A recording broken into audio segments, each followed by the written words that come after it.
C'est un des grands artistes contemporains français, un artiste engagé qui, depuis 60 ans, nous fait réfléchir sur les grandes problématiques planétaires. Merci Ernest Pignot-Ernest d'être avec nous sur le plateau de TV5 Monde.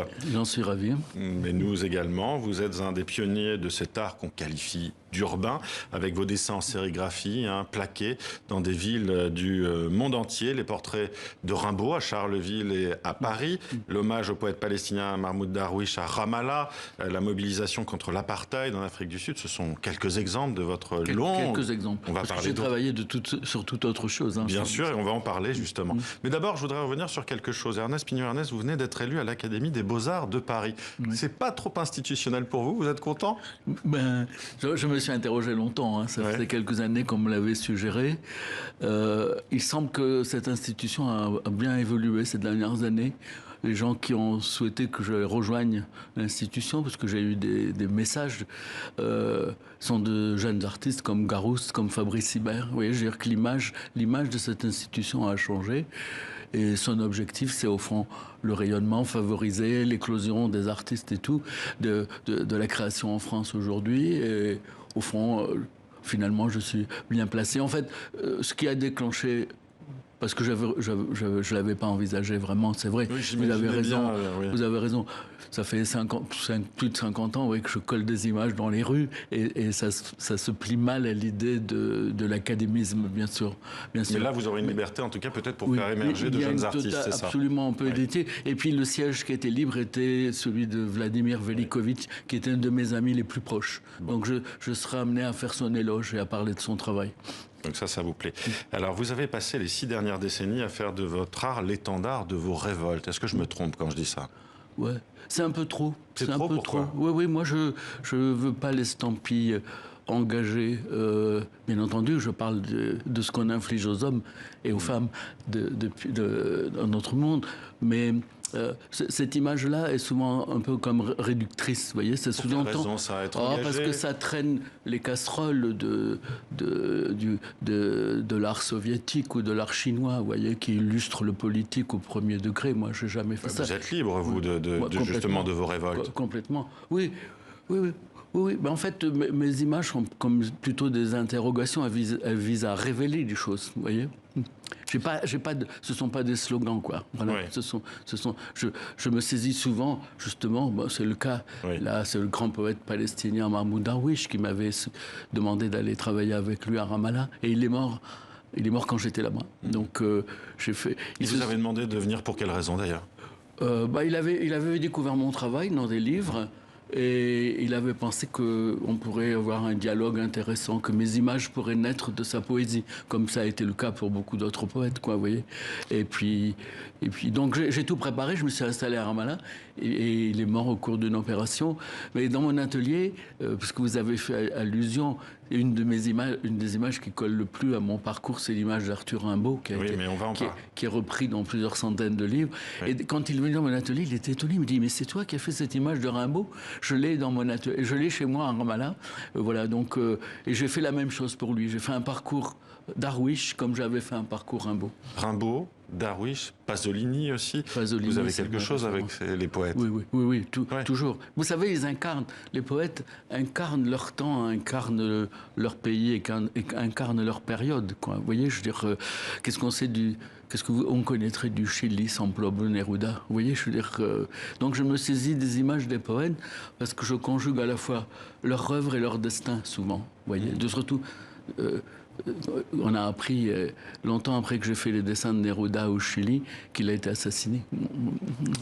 Vous avez donc décidé, dans les années 60, face à ce qui vous avait indigné, une base militaire abritant la force de dissuasion nucléaire française dans le Vaucluse, vous avez décidé d'investir justement les lieux. Oui. Justement. Et pour vous, art et lieu sont indissociables. La rue n'est pas un lieu d'exposition pour vous, expliquez-vous.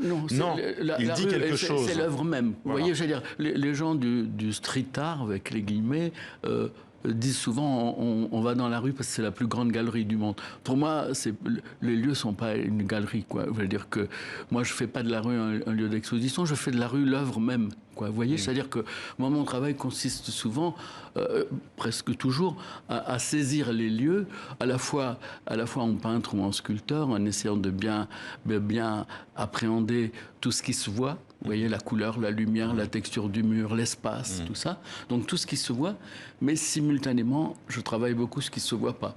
C'est-à-dire la mémoire, l'histoire des lieux, la force symbolique des lieux.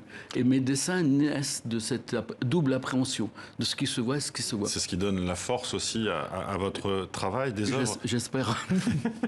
Vous ne seriez sans doute pas là aujourd'hui. Ce sont des œuvres éphémères aussi, hein, c'est ça qu'il faut dire.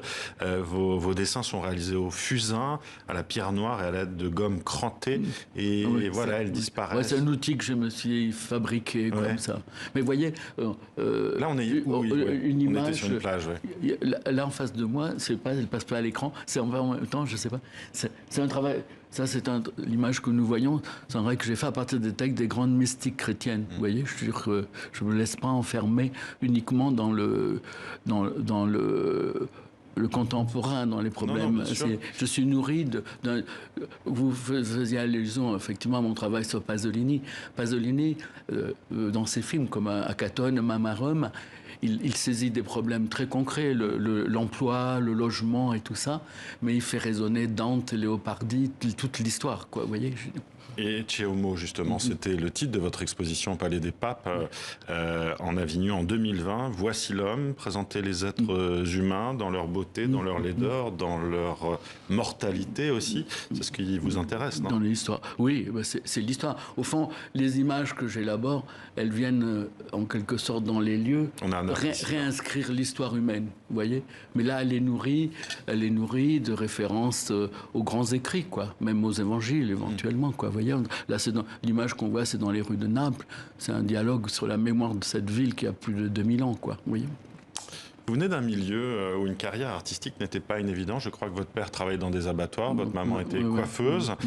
Et puis, il y a une révélation esthétique, c'est Picasso, je crois. C'est bien cela? C'est ça, oui, je découvre, à la suite d'une émission comme celle que nous faisons aujourd'hui, j'ai raconté ça, et quelqu'un a fait une recherche, a retrouvé le numéro de Paris Match qui a été pour moi une révélation, parce que j'étais dans un milieu, je ne dirais pas acculturel, parce que j'ai 2 frères et 2 sœurs, et mon père, on a tous fait du sport. Mon père était un personnage, jouait au basket, vous voyez, et donc le sport est une culture aussi, bien sûr, une culture sportive, de relation aux autres et tout ça.